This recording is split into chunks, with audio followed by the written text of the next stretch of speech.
ಎಲ್ಲರಿಗೂ ನಮಸ್ತೆ. ನಾನು ಆಲ್ವಿನ್ ಜೆರೋಮ್ ಡಿಸೋಜಾ, ಅಖಿಲ ಭಾರತ ಕ್ರೈಸ್ತ ಒಕ್ಕೂಟ AICU ಇದರ ರಾಜ್ಯಾಧ್ಯಕ್ಷ. ಸಮಾಜದ ಮೇಲೆ ಅನ್ಯಾಯ, ಸಮುದಾಯದ ಮೇಲೆ ಆಗುವ ದೌರ್ಜನ್ಯವನ್ನು ಜನರಿಗೆ ತಿಳಿಸುವಗೋಸ್ಕರ ಈ ಒಂದು ವಿಡಿಯೋ ಮಾಡ್ತಾ ಇದ್ದೇನೆ. ಕೆಲವು ದಿನಗಳ ಹಿಂದೆ ಬೆಳ್ತಂಗಡಿ ತಾಲೂಕು ಪುಂಜಲ್ಕಟ್ಟೆ ಸ್ಟೇಷನ್ ವ್ಯಾಪ್ತಿಯಲ್ಲಿ ಪೋಸ್ಕೋ ಕೇಸ್ ಒಂದು ಆಗಿರುತ್ತದೆ. ಇದರ ಬಗ್ಗೆ ಜನರಿಗೆ ಮಾಹಿತಿ ಕೊಡಲು ಈ ವಿಡಿಯೋ ಮಾಡ್ತಾ ಇದ್ದೇನೆ. ರೋಷನ್ ಫೆರ್ನಾಂಡಿಸ್ ಮೂಲತಃ ಮಂಗಳೂರು ತಾಲೂಕು ಕಡೆಕಾರ್ನ ನಿವಾಸಿ. ಪೀಟರ್ ಫೆರ್ನಾಂಡಿಸ್ ರವರ ಮಗ ರೋಷನ್ ಫೆರ್ನಾಂಡಿಸ್ ಎಂಬಾತ 2016ರಲ್ಲಿ ಮಂಗಳೂರಿನ ಪ್ರತಿಷ್ಠಾ ಕಾಲೇಜಿಗೆ ಹೋಗುವ ಒಬ್ಬ ಯುವತಿಯನ್ನು ಪುಸಲಾಯಿಸಿ ಅವರಿಂದ ಚಿನ್ನವನ್ನು ದೋಚಿ ಆ ಹುಡುಗಿಯ ಮೇಲೆ ಲೈಂಗಿಕ ದೌರ್ಜನ್ಯವನ್ನು ಮಾಡಿ ಪೋಸ್ಕೋ ಕೇಸ್ನಲ್ಲಿ ಶಿಕ್ಷೆಯನ್ನು ಅನುಭವಿಸಿ ನಂತರ ಜೈಲಿನಿಂದ ಬಿಡುಗಡೆಯಾದ. ತದನಂತರ ನಾನೊಬ್ಬ ಧಾರ್ಮಿಕ ಪ್ರೀಚರ್, ನಾನೊಬ್ಬ ಕ್ರಿಶ್ಚಿಯನ್ ಧರ್ಮದ ಪ್ರಬೋಧಕ, ಧರ್ಮ ಪ್ರಚಾರಕ ಎಂದು ಹೇಳಿ ಕ್ರೈಸ್ತ ಜನರಿಗೆ ಅನ್ಯಾಯವನ್ನು ಮಾಡುತ್ತಾ ಕೇರಳದಲ್ಲಿರುವ ಧ್ಯಾನ ಕೇಂದ್ರಕ್ಕೆ ಮಂಗಳೂರಿನಿಂದ ಜನವರನ್ನು ಕರೆದುಕೊಂಡು ಹೋಗಿ ಅವರನ್ನು ದಿಕ್ಕು ತಪ್ಪಿಸಿ ಹಲವಾರು ವಿದ್ಯಾರ್ಥಿಗಳಿಗೆ ಲೈಂಗಿಕ ದೌರ್ಜನ್ಯವನ್ನು ಮಾಡಿದ್ದಾರೆ.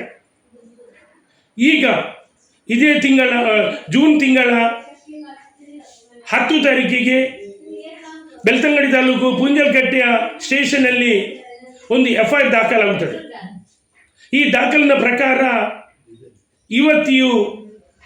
ಇವನ ಕುಮ್ಮಕ್ಕಿನಿಂದ, ರೋಷನ್ ಫೆರ್ನಾಂಡಿಸನ ಕುಮ್ಮಕ್ಕಿನಿಂದ ಸುಮಾರು 50 ಲಕ್ಷ ರೂಪಾಯಿಯ ಬಂಗಾರವನ್ನು ಆತನಿಗೆ ಕೊಟ್ಟು ಇವರಿಬ್ಬರು ಪರಾರಿಯಾಗಿ 1 ತಿಂಗಳು ಕಳೆದರೂ ಯಾವುದೇ ಕುರುಹುಗಳು ಸಿಗದ ಕಾರಣ, ಮೊಬೈಲನ್ನು ಯೂಸ್ ಮಾಡದ ಕಾರಣ ಪೊಲೀಸರಿಗೆ ಈತನನ್ನು ಹಿಡಿಯಲು ಕಷ್ಟವಾಯಿತು. ತದನಂತರ ಮನೆಯವರು ನನ್ನಲ್ಲಿ, ನಮ್ಮ ಸಂಘಟನೆಯಲ್ಲಿ ಬಂದು ಮನವಿ ಮಾಡಿದ ನಂತರ ನಾವು DYSP ರೋಹಿಣಿ CK ಅವರಲ್ಲಿ ಮನವಿ ಮಾಡಿದಾಗ ಅವರ ಕ್ಲಬ್ನ ಕಾರ್ಯಾಚರಣೆ ಅವರೊಂದು ತಂಡವನ್ನು ರಚಿಸಿ ಗೋವಾಕ್ಕೆ ಕಳಿಸಿ ಒಂದು ಫಿಲ್ಮಿ ಶೈಲಿನಲ್ಲಿ ಹಿಡಿದಿದ್ದಾರೆ. ಈ ಫಿಲ್ಮಿ ಶೈಲಿಯಿಂದ ಯಾಕೆ ಹೇಳ್ತೇನೆ ಅಂತ ಹೇಳಿದರೆ, ಈ ರೋಷನ್ ಫೆರ್ನಾಂಡಿಸ್ ಎಲ್ಲೂ ರೂಮ್ ಮಾಡಲಿಲ್ಲ, ಮೊಬೈಲ್ ಯೂಸ್ ಮಾಡಲಿಲ್ಲ, ಟ್ರೇಸಿಂಗ್ ಮಾಡಲಿಕ್ಕೆ ತುಂಬ ಪೊಲೀಸ್ ಇಲಾಖೆಯವರಿಗೆ ಕಷ್ಟವಾಯಿತು.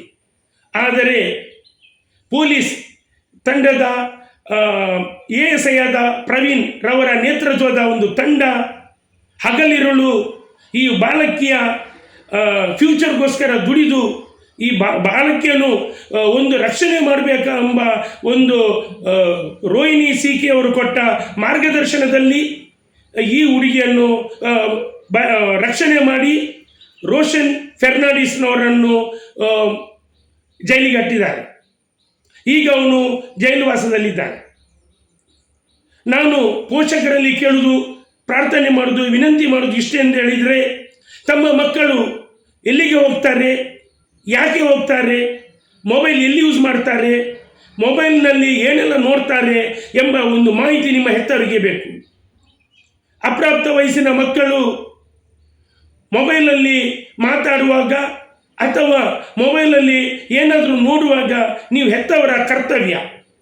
ಮಕ್ಕಳಿಗೆ ಎಷ್ಟು ಕೋಪ ಬರಲಿ, ಇವತ್ತು ಏನಾದರೂ ಹೆಚ್ಚು ಕಡಿಮೆ ಆದರೆ ಈ ಬಗೆಯಲ್ಲಿ ಅನುಭವಿಸುವುದು ಹೆತ್ತವರು ಮತ್ತು ಕುಟುಂಬದವರು.